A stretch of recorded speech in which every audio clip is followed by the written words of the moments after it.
ओम शांति। आज की मुरली का सार। मीठे बच्चे, धंधा आदि करते भी सदा अपनी गोल्डी स्टूडेंट लाइफ और स्टडी याद रखो। स्वयं भगवान हमको पढ़ाते हैं, इस नशे में रहो। प्रश्न है, जिन बच्चों को ज्ञान अमृत हजम करना आता है उनकी निशानी क्या होगी?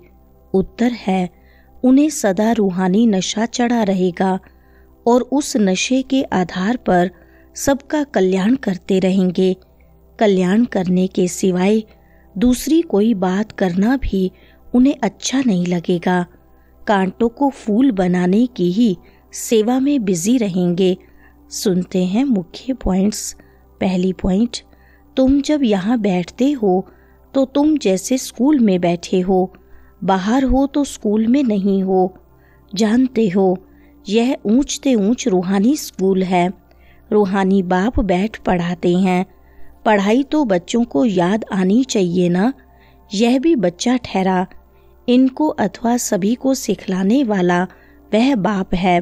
सब मनुष्य मात्र की आत्माओं का बाप वह है। वह आकर के शरीर का लोन लेकर तुमको समझा रहे हैं। दूसरी पॉइंट, भारत कितना साल्वेंट था। सारी समृद्धि आई है। भारत की ही कहानी है, साथ साथ अपनी भी। अपने को फिर भूल न जाओ। हम स्वर्ग में राज्य करते थे, फिर हमको 84 जन्म लेने पड़े। यह सारा दिन समृद्धि में लाना पड़े।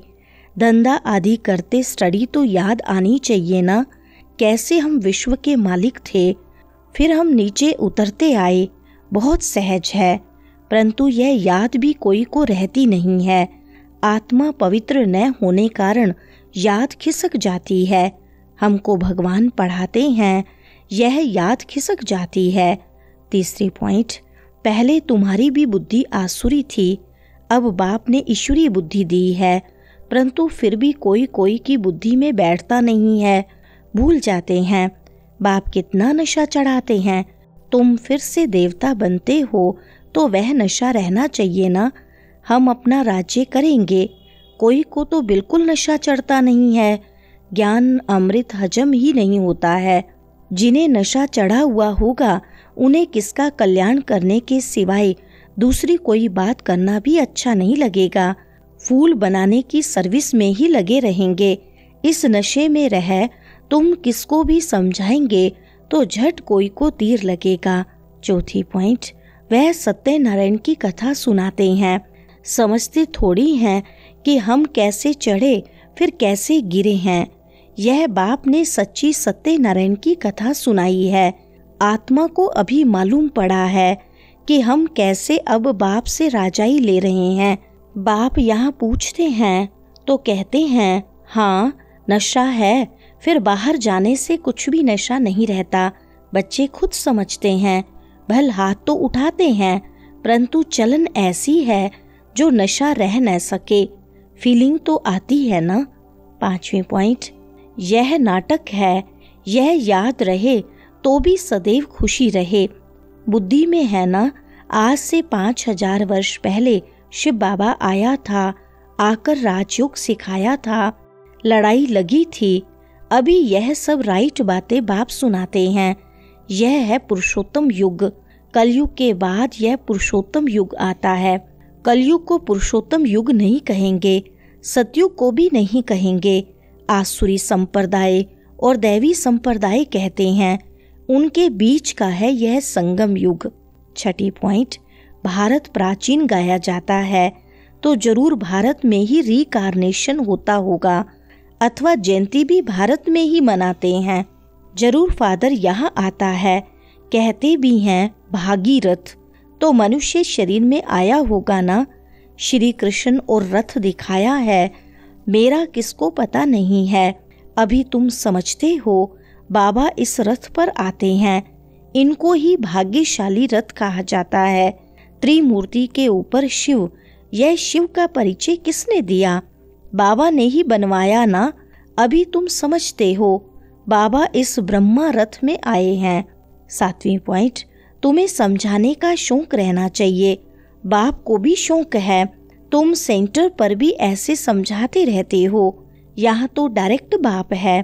बाप आत्माओं को बैठ समझाते हैं। आत्माओं के समझाने और बाप के समझाने में फर्क तो जरूर रहता है, इसलिए यहाँ सम्मुख आते हैं सुनने लिए। भाई भाई का इतना असर नहीं रहता जितना बाप का रहता है। यहाँ तुम बाप के सम्मुख बैठे हो, आत्माएं और परमात्मा मिलते हैं तो इसको मेला कहा जाता है। बाप सम्मुख बैठ समझाते हैं तो बहुत नशा चढ़ता है।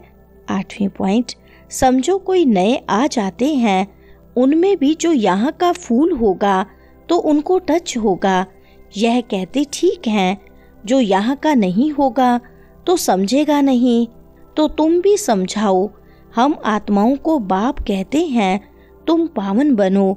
मनुष्य पावन बनने के लिए गंगा स्नान करते हैं, गुरु करते हैं, परंतु पतित पावन तो बाप ही है। बाप कहते हैं मैं कल्प कल्प आता हूँ, तुम बच्चों को कहता हूँ यह अंतिम जन्म पवित्र बनो। 9वीं पॉइंट, बाप निराकार है, हम आत्मा भी निराकार हैं। जैसे हम शरीर द्वारा सुनते हैं, बाप भी इस शरीर में आकर समझाते हैं। नहीं तो कैसे कहें कि मामेकम याद करो। प्रजापिता अब प्रैक्टिकल में है, इन द्वारा हमको बाप ऐसे कहते हैं। हम बेहद के बाप की ही मानते हैं। वह कहते पावन बनो, पतित पना छोड़ो, पुरानी देह के अभिमान को छोड़ो, मुझे याद करो तो अंतमति सुगति हो जाएगी, तुम लक्ष्मी नारायण बन जाएंगे। 10वीं पॉइंट, बाप से बेमुख करने वाला मुख्य अवगुण है एक दूसरे का परचिंतन करना, इविल बातें सुनना और सुनाना। बाप का डायरेक्शन है तुम्हें इविल बातें सुननी नहीं है, इनकी बात उनको और उनकी बात इनको सुनाना। यह धूतीपना तुम बच्चों में नहीं होना चाहिए। इस समय दुनिया में सभी विपरीत बुद्धि है ना, सिवाय राम के दूसरी कोई बात सुनाना उसको धूतीपना कहा जाता है। तुम सभी आत्माओं को बताओ कि हे सीताएं, तुम एक राम से योग लगाओ, तुम हो मैसेंजर। यह मैसेज दो कि बाप ने कहा है मुझे याद करो, बस। 11वीं पॉइंट, सभी सीताओं का एक राम से योग जुड़वाओ। तुम्हारा धंधा ही यह है। जिनकी विनाश काले प्रीत बुद्धि है वह तो महल में जाएंगे, बाकी विपरीत का है वनवास, जंगल में वास है। बाप तुम बच्चों को भिन्न भिन्न रीति से समझाते हैं। जिस बाप से इतनी बेहद की बादशाही ली है उनको भूल गए हो तो वनवास में चले गए हो। वनवास और गार्डन वास, बाप का नाम ही है बागवान।